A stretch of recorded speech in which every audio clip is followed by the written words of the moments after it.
شعب الایمان امام بیہقی کی کتاب میں ہے 1305، مشکات کے اندر اس کا نمبر ہے، اور یہ ویسے پرائمری کتاب ہے امام بیہقی کی شعب الایمان۔ ام عائشہ کہتی ہیں کہ 15 شعبان کی رات تھی، اس کے بارے میں آپ صلی اللہ علیہ وآلہ وسلم نے فرمایا کہ 15ویں رات کو اس سال پیدا ہونے والے اور اس سال فوت ہونے والوں کے نام لکھ دیے جاتے ہیں، اسی رات اعمال اوپر چڑھتے ہیں اور لوگوں کا رزق بھی لکھ دیا جاتا ہے۔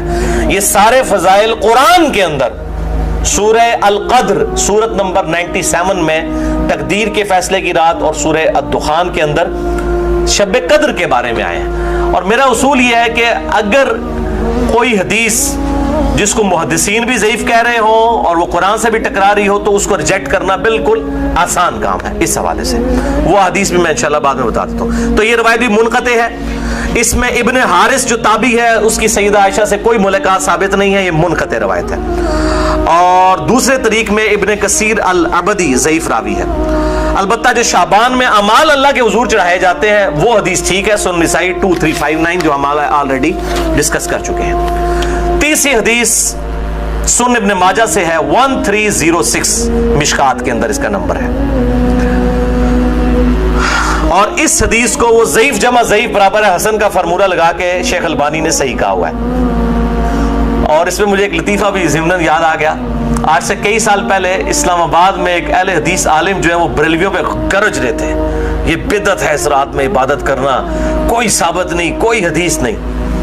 تو میں نے ان کو ایک چٹ لکھ کے بھیجی کہ آپ کے جو روحانی ابا جان ہے محدث اعظم سعودیہ شیخ ناصرالدین البانی، انہوں نے تو یہ سنن ابن ماجہ کی روایت کو جو مشکات میں 1306 ہے اس کو تو صحیح کہا ہوا ہے، تو مہربانی کر کے یہ جتنا غصہ ہے یہ البانی پہ بھی نکالیں آپ۔ تو اگر آپ کہتے ہیں اس کی اجتہادی غلطی ہے تو ان بیچاروں کو بھی اجتہادی غلطی کہہ کے چھوڑ دیں، یعنی آپ نے دوگلی پالیسی کیوں رکھی ہے؟ یا کم از کم پبلک کو بتائیں تو صحیح۔ لے جی بے شرمی کی انتہا، اس بندے نے چٹ بھی پڑھی ہے لیکن بیان نہیں کیا۔ اپنے بابے سب کو ہی پیارے ہیں، ہمارا بابا ہمیں پیارا تو وہی صاحب ہے، بابے سب کو پیارے ہیں۔ یہ بابوں کا فتنہ بڑا خطرناک ہے، چاہے وہ کسی بھی شکل میں نکل آئے۔ تو یہ مجھے ضمناً بات یاد آ گئی اسی حدیث کے حوالے سے۔ ابو موسیٰ اشعری رضی اللہ تعالیٰ عنہ کہتے ہیں کہ نبی صلی اللہ علیہ وسلم نے فرمایا، بے شک اللہ تعالیٰ شعبان کی 15ویں رات اپنے بندوں پر خصوصی توجہ فرماتا ہے اور تمام مخلوق کو بخش دیتا ہے سوائے نمبر 1 مشرک کے اور نمبر 2 کینہ رکھنے والے کے۔ یہ انتہائی سخت ضعیف روایت ہے اور اس میں کئی حکم ہیں۔ نمبر 1 زبیر بن مسلم اور عبد الرحمن مجہول راوی ہیں، ان نون راوی ہیں، جن کا کوئی یعنی لاپتہ راوی ہیں، جن کا کوئی تعارف نہیں ہے۔ دوسرا ابن لہیہ اور ولید بن مسلم، یہ دونوں مدلس ہیں اور عام سے روایت کر رہے ہیں اور سما کی تصریح کوئی نہیں ہے۔ اور شیخ زبیر صاحب نے مشکات 1306 کے فٹ نوٹ پہ لکھا کہ اس کی جو سند ہے یہ ظلمات میں ڈوبی ہوئی ہے، یعنی کسی صورت ہی حسن درجے تک نہیں پہنچتی ہے، یہ تو ضعیف میں بھی سخت ترین ضعیف روایت ہے۔ اور اس میں پھر اب وہ 11,000 وولٹ والی روایت یہاں پہ بیان کر دوں جو کہتے ہیں ہم صحیح اور ضعیف کا فرق نہیں کرتے، اور میری مجبوری ہے، اس کے بغیر یہ دماغ میں ڈرل نہیں ہوتا یہ روایت میں بیان نہ کروں تو۔ مشکات میں ہے 4902 مسند احمد اور امام بخاری کی الادب المفرد کے حوالے سے۔ امام بخاری کی بھی ساری حدیثیں صحیح نہیں ہیں، صرف صحیح بخاری کی روایتیں صحیح ہیں، الادب المفرد میں یہ ضعیف روایت ہے۔ اور اگر ہم ڈاکٹر طارق قاضی صاحب کہتے ہیں ہم امام حنیفہ کے مقلد ہیں، آپ بخاری کے مقلد ہیں، اگر ہم بخاری کے مقلد ہو تو اس روایت کو صحیح مانیں۔ مشکات میں 4902 ہے کہ جو شخص اپنے جہلی نسب پر فخر کرے تو اس کو پھر تم کہو کہ تم اپنے جہلی نسب پہ فخر کرتے ہو، اسے کہو کہ اپنے باپ کی شرمگاہ کاٹ کے اپنے منہ میں رکھ لیں، نعوذ باللہ من ذالک۔ اور یہ بات اس سے کنایے سے نہ کرو، ڈائریکٹ کرو۔ اتنی بےہودہ بات آپ صلی اللہ علیہ وسلم کبھی کہہ سکتے ہیں؟ وَإِنَّكَ لَعَلَىٰ خُلُقٍ عَظِيمٍ، اخلاق کے بلند ترین درجے پہ فائز۔ اور بخاری اور مسلم کی حدیث کہ آپ صلی اللہ علیہ وآلہ وسلم میں کنواری لڑکیوں سے زیادہ شرم و حیا تھی، وہ اس قسم کی بات کر سکتے تھے؟ اس میں بھی یہی حکم ہے، اس میں حسن بصری مدلس ہیں اور ان سے روایت کر رہے ہیں، اور صحیح مسلم کے مقدمے میں موجود ہے کہ مدلس کی ان والی روایت سما کی تصریح کے بغیر ضعیف ہوگی۔ مسئلہ نمبر 36 میرا سن لیں، ضعیف الاسناد اور من گھڑت احادیث کے فتنے کا تحقیقی جائزہ، جسے شوق ہو تو یہ میں نے الزامی جواب پھکی کے طور پہ یہ اینٹی وینم دیا تھا، یہ والی روایت۔ چوتھی حدیث مسند احمد سے ہے، مشکات میں ہے 1307، عبد عبداللہ ابن عمر بن عاص، سیم الفاظ ہیں وہی کہ 15ویں رات کو سب کی مغفرت ہو جاتی ہے، لیکن اس میں الفاظ ہیں سوائے خودکشی کرنے والے کے اور کینہ رکھنے والے کے. لیکن اس میں ابن لہیہ جو ہیں وہ مدلس، اس میں تو نہیں ہے، ویسے وہ مدلس راوی ہیں، لیکن اس میں ان کی یہ روایت اختلاط کے بعد کی ہے، یعنی جب ان کا حافظہ بگڑ گیا تھا. یہ امام حاکم نے المستدرک الحاکم میں کئی روایتوں کو بخاری مسلم کی شرط پہ صحیح کہا ہے، اور بات بھی صحیح ہے کہ بخاری اور مسلم کے راویوں سے وہ حدیثیں ہیں، لیکن ان میں کئی راوی ایسے ہیں، کئی صحابہ بھی ایسے ہیں کہ وفات سے پہلے وہ اپنی حدیثوں کو مکس کر جاتے تھے، حافظہ کمزور پڑ گیا. تو اگر راوی ثقہ ہو، بعد میں اس کا حافظہ بگڑ جائے، تو اس کے حافظہ بگڑنے سے پہلی والی روایتیں جو ہوں گی وہ صحیح ہوں گی، بعد والی ضعیف ہوں گی. یہ بعد والی ہے کیوں؟ جو راوی ان سے یہ روایت بیان کر رہا ہے اس کی ملاقات ان کا حافظہ بگڑنے کے بعد ہوئی ہے، وہ پہلے کا راوی نہیں ہے. اسی وجہ سے امام حاکم کی کئی روایتیں جن کو وہ بخاری اور مسلم کی شرط پہ صحیح کہتے ہیں وہ ضعیف ہو جاتی ہیں. یہ میں آپ کو ٹیکنیکل پوائنٹ بتا رہا ہوں. وہ حضرت آدم کی توبہ قبول ہونے والا جو واقعہ ہے نبی صلی اللہ علیہ وآلہ وسلم کے وسیلے سے، مسئلہ نمبر 43 میں بھی میں نے بتایا ہے، وہ روایت جو ہے وہ امام حاکم نے تو بخاری مسلم کی شرط پہ صحیح کہا ہے، لیکن وہ روایت تو ضعیف ہے اور سخت ضعیف روایت ہے. تو یہ چیزیں خیال رکھی جائیں. اور یہاں پہ میں ایک ضمناً اور بات بھی عرض کر دوں کہ یہ اہل تشیع کے ہاں بھی شعبانیہ منایا جاتا ہے 15 شعبان کی رات کو. وہ شب برات نہیں منا رہے ہوتے ہیں، وہ امام محمد بن حسن عسکری کا یوم ولادت مناتے ہیں. ان کے ہاں بھی یہ کانسیپٹ نہیں ہے شب برات والا، لیکن وہ ہمارے بریلوی بھائی خوش ہو رہے ہوتے ہیں کہ انہوں نے بھی لائٹنگ کی ہوئی، ہم نے بھی کی ہے، تے سنی شیعہ دا اجماع بنا لیندے نے. دیکھو اجماع کوئی نہیں ہے، وہ اپنے چکر چ ہوندے ہیں، تسی اپنے چکر چ ہوندے ہو. ٹھیک ہے، تے اسی اپنے چکر چ اسی اپنی آخرت دی فکر چ.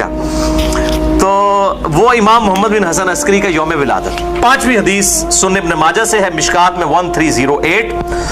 مولا علی رضی اللہ تعالیٰ عنہ علیہ السلام سے ہے کہ جب شعبان کی 15ویں رات ہو تو آپ صلی اللہ علیہ وسلم نے فرمایا دن کا قیام کرو، رات کا قیام کرو، دن کا روزہ رکھو.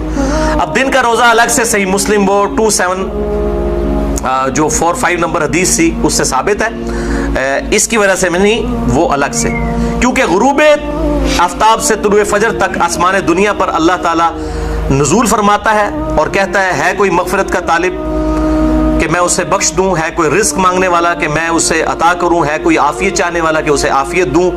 اور یہ سلسلہ طلوع فجر تک حتی مطلع الفجر، وہ جو سورہ قدر میں شب قدر کے بارے میں آتا ہے، یہ وہی الفاظ ہیں. یہ روزانہ ہوتا ہے، تہائی رات آخری جب رہ جاتی ہے. بخاری مسلم کے حوالے سے میں حدیث بیان کر چکا ہوں. تو 15 شعبان کا روزہ جو ہے وہ معاملہ بالکل الگ ہے. اس حوالے سے اور کئی روایتیں ہیں. شیخ زبیر زئی رحمہ اللہ تعالیٰ نے ایک پورا مضمون لکھا تھا جو مقالات کی پہلی جلد کے اندر وہ مضمون موجود ہے، جسے شوق ہے تو وہ پڑھ سکتا ہے. 14-15 صفحوں کا مضمون ہے جس میں انہوں نے یہ ساری بحثیں اس کی ضعیف روایتوں کے حوالے سے کی ہیں، اور انہوں نے ہی ایک صحیح قول بھی ایک تابعی کا لکھا. لیکن چونکہ تابعی کا قول مقطوع ہوتا ہے اور تابعی اگر کوئی غیب کی بات کرے گا تو وہ ضروری نہیں کسی صحابی سے سنی ہو، وہ کسی دوسرے تابعی سے بھی سن سکتا ہے. صحابی کی غیبی خبر جو ہے نا بیان کی ہوئی وہ امپلائڈ ہے کہ نبی صلی اللہ علیہ وآلہ وسلم سے سنی ہے. صحابی کی جو مرسل ہے وہ ایکسیپٹیبل ہے، اسے ہم موقوف روایت کہتے ہیں. تابعی کی مرسل ایکسیپٹیبل نہیں، اس کو ہم مقطوع کہتے ہیں. یہ غیبی خبر سے متعلق ہے، لیکن یہ تابعی تک قول ثابت ہے. اس کا مطلب یہ ہوا کہ اس زمانے میں بھی یہ مسئلہ موجود تھا. مکحول تابعی ہیں شام کے، یہ مشہور تابعی ہیں، اور ان کے بارے میں مشہور ہے کہ اکثر مرسل روایتیں چھوٹے ہوئے واسطوں والی بیان کرتے تھے. شعب الایمان امام بیہقی کی کتاب میں انٹرنیشنل نمبر کے مطابق 3671 نمبر یہ روایت ہے. وہ کہتے ہیں کہ 15ویں شعبان کو اللہ تعالیٰ زمین والوں کی طرف متوجہ ہوتا ہے 15ویں شعبان کی رات کو، اور کافر اور کینہ رکھنے والے کے سوا سب کو بخش دیتا ہے. اب یہ روایتیں اتنی زیادہ ہیں کہ اس کی وجہ سے بعض اہل حدیث علماء کا بھی یہ موقف ہے کہ کچھ نہ کچھ اس کی اصل موجود ہے. اکثر تو نہیں مانتے لیکن کچھ اہل حدیث علماء بھی مانتے ہیں، اور دیوبند بریلوی تو ویسے ہی مانتے ہیں. اور میرا موقف شروع سے جو تھا وہی ہے کہ میں ہمیشہ فتویٰ نہیں لگاتا، خود کرتا نہیں ہوں، کسی پہ فتویٰ نہیں لگاتا. میرا مسئلہ نمبر 44 پرانا بھی سن لیں اور اب یہ نیا بھی آج ریکارڈ ہو رہا ہے. میرا موقف وہی تھا 5 سال پہلے بھی، اور باقی میں خود کیوں نہیں کرتا، جب تک کوئی چیز اتھینٹیکیٹ نہ ہو جائے تو نہیں کرنی چاہیے. یہ اکثر کہتے ہیں نیکی کا کام ہے، خیر ہے کرنے دو جی. لوگ سال کے بعد اگر کوئی نکلی ہے عبادت کے لیے، تو میرے بھائی سال کے بعد لوگ عید کی نماز کے لیے نکلتے ہیں، تو آپ عید کی اذان کیوں نہیں دیتے ہیں لوگوں کو بلانے کے لیے؟ نہیں جی ثابت نہیں ہے. تو کیا ثابت نہ ہوئی تو کیا ہوا, گناہ کا کام تو نہیں ہے, دے دیا کرے اذان. سال بعد لوگوں نے عید پڑھنے کے لیے نکلنا ہوتا ہے, پکیجے الزامی جواب, اینٹی وینم, لاجیکل آنسر. تو کہیں گے نہیں جی ثابت نہیں. بھئی آپ کا تو فارمولہ تھا, ثابت ہو یا نہ ہو, نیکی کا کام ہے تو کر لیں. تو عید کی اذان دے دیں, جنازے کی اذان دے دیں, کیوں نہیں دیتے؟ کہتے ہیں نبی صلی اللہ علیہ وآلہ وسلم سے ثابت نہیں. ہم بھی یہی کہہ رہے ہیں.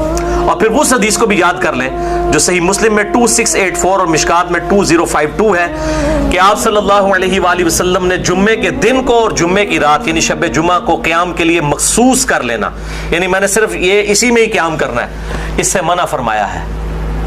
اور الا یہ کہ کسی کے روزے پہلے سے چلتے آ رہے ہوں یا کوئی پرٹیکولر روزہ آ جائے, جس طرح 10 محرم کا روزہ آ گیا یا یوم عرفہ کا, وہ رکھ سکتا ہے, اس کے علاوہ نہیں. اور بیسیکلی مقصد تھا مخالفت یہود و نصارہ کی. یہودیوں نے ہفتے کے دن کو مخصوص کیا اور عیسائیوں نے اتوار کو, تو کہیں مسلمان جمعہ ہی نہ پھاڑ لین خالی, اور پھر بھی مسلمان بعض نہیں ہے, انہوں نے جمعہ پھاڑ لیا ہے.